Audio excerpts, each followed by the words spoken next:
3 വർഷമായിട്ടും അവസാനിക്കാതെ തുടരുന്ന Russia Ukraine യുദ്ധം ഒരു മൂന്നാം ലോക മഹായുദ്ധത്തിലേക്ക് പോകുമോ എന്ന ഭീതി വർദ്ധിക്കുന്നതനുസരിച്ച് അയൽ രാജ്യങ്ങൾ തങ്ങളുടെ പ്രതിരോധ മേഖല ശക്തിപ്പെടുത്തുന്ന നടപടികളിലേക്ക് കടക്കുന്നുവെന്ന് റിപ്പോർട്ട്. ലോകരാജ്യങ്ങൾ യുക്രൈനിലെ സാഹചര്യങ്ങൾ വഷളാകുന്നത് ഒരു ആഗോള ഭീഷണിയായിട്ടാണ് കാണുന്നത്.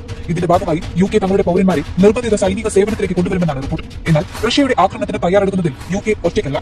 റഷ്യയുടെയും യുക്രൈന്റെയും അതിർത്തി പങ്കിടുന്ന പോളണ്ട് ആക്രമണ ഭീഷണി നേരിടുന്നതിനാൽ അപകടകരമായ സാഹചര്യങ്ങളെ എങ്ങനെ അതിജീവിക്കാമെന്ന വിഷയത്തിൽ പൗരന്മാർക്ക് ഉടൻ മാർഗനിർദ്ദേശങ്ങൾ നൽകുമെന്നാണ് സൂചന.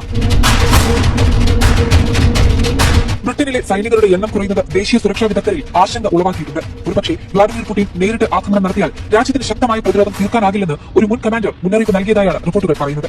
UKയിലെ പ്രതിരോധ മന്ത്രാലയത്തിൽ വലിയ വെട്ടിക്കുറവുകൾ വരുത്തിയതിനെ തുടർന്ന് നിലവിൽ 72,000-ലധികം സൈനികർ മാത്രമാണ് ഇപ്പോൾ ബ്രിട്ടീഷ് സൈന്യത്തിനായി സേവനമനുഷ്ഠിക്കുന്നത്. നെപ്പോളിയൻ യുദ്ധങ്ങൾക്ക് ശേഷമുള്ള ഏറ്റവും കുറഞ്ഞ സംഖ്യ കൂടിയാണിത്. ഈ കുറവ് പരിഹരിക്കുന്നതിനുള്ള ഒരു മാർഗമായി അധികാരികൾ മുന്നോട്ട് വയ്ക്കുന്നത് നിർബന്ധിത സൈനിക പരിശീലനം വീണ്ടും തിരികെ കൊണ്ടുവരിക എന്നതാണ്. അതായത് സാധാരണ പൗരന്മാരെ നിർബന്ധിത സൈനിക പരിശീലനത്തിനായി ഒരുക്കുകയും ഭാവിയിലേക്കുള്ള സൈനിക വിന്യാസത്തിനായി സ്റ്റാൻഡ് ബൈയിൽ നിർത്തുകയും ചെയ്യും. എന്നാൽ ഡെൻമാർക്ക്, നോർവേ, സ്വീഡൻ എന്നിവയുൾപ്പെടെ യൂറോപ്പിലെ മറ്റു പല രാജ്യങ്ങളും ഈ രീതി ഇതിനോടകം തുടങ്ങിക്കഴിഞ്ഞു എന്നത് പ്രധാനമാണ്. പക്ഷേ 1963 നാഷണൽ സർവീസ് അവസാനിച്ചതിനു ശേഷം UKയിൽ ഇതുവരെയും ഒരു തരത്തിലുള്ള നിർബന്ധിത സൈനിക സേവനവും നടന്നിട്ടില്ല.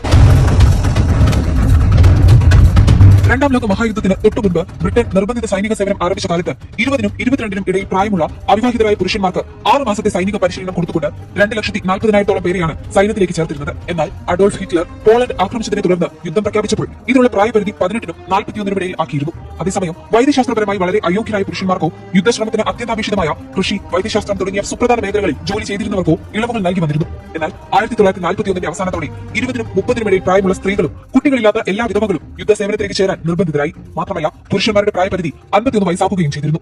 അതിനാൽ അക്കാലത്ത് 52-നും 60-നും ഇടയിൽ പ്രായമുള്ള പുരുഷന്മാർ പോലും ഏതെങ്കിലും തരത്തിലുള്ള സൈനിക സേവനത്തിൽ പങ്കെടുക്കാൻ നിർബന്ധിതരാവുകയും ചെയ്തു.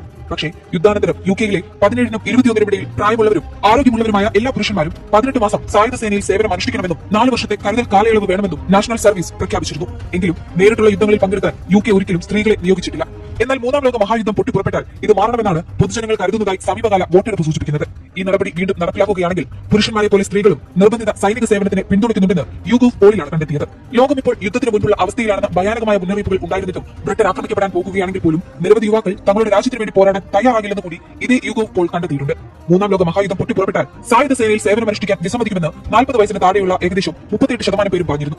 UK ആസന്നമായ ഒരു ആക്രമണം നേരിട്ടാലും 30% പേർ സേവനമനുഷ്ഠിക്കില്ല എന്നാണ് സർവേ വെളിപ്പെടുത്തിയത്.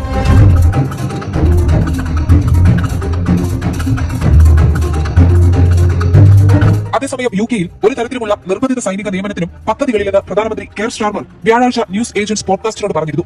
ആരും നിർബന്ധിത സൈനിക നിയമനത്തെക്കുറിച്ച് സംസാരിക്കുന്നില്ല എന്നും അത്തരമൊരു നിർദ്ദേശം എന്റെ ചുണ്ടുകളിൽ ഒരിക്കലും വന്നിട്ടില്ല എന്നും അദ്ദേഹം പ്രതികരിച്ചു. എന്നിരുന്നാലും യുക്രൈനിൽ സമാധാനം സ്ഥാപിക്കാനുള്ള ഡൊണാൾഡ് ട്രംപിന്റെ അസ്ഥിരമായ ശ്രമങ്ങൾ നടക്കുന്ന സാഹചര്യത്തിലും വ്ളാഡിമിർ പുടിൻ വീണ്ടും യൂറോപ്പിനെ ആക്രമിക്കാൻ ധൈര്യപ്പെടുമെന്നും യുക്രൈനിനുള്ള പിന്തുണ US ദുർബലപ്പെടുത്തുകയും വെടിനിർത്തൽ കരാറുകൾ റഷ്യ നിരസിക്കുകയും ചെയ്യുന്ന സാഹചര്യത്തിൽ കാര്യങ്ങൾ കൂടുതൽ വഷളാകുകയാണെങ്കിൽ ബ്രിട്ടൻ നിർബന്ധിത സൈനിക സേവനത്തിന് തയ്യാറാകണമെന്ന് വിഷയത്തിൽ മുൻ ഉന്നത ഉദ്യോഗസ്ഥർ മുന്നറിയിപ്പ് നൽകി എന്നാണ് റിപ്പോർട്ടുകൾ വെളിപ്പെടുത്തുന്നത്.